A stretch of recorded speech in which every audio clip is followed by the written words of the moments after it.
Hi friends అందరికీ. ఈరోజు మన సైడ్ డిష్ రెసిపీ బెండకాయ ఫ్రైని ఎలా చేయాలో చూసేద్దామండి టేస్టీగా. ముందుగా బెండకాయలను తీసుకొని క్లీన్గా వాష్ చేసుకొని ముక్కలుగా కట్ చేసుకొని పక్కన పెట్టుకుందామండి.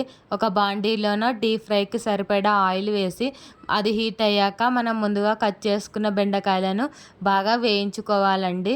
అలా అన్ని బెండకాయలను వేయించుకొని ఒక గిన్నెలోకి తీసుకోవాలండి.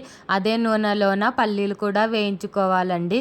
తర్వాత కరివేపాకు వేయించుకొని పక్కన పెట్టుకుందాం.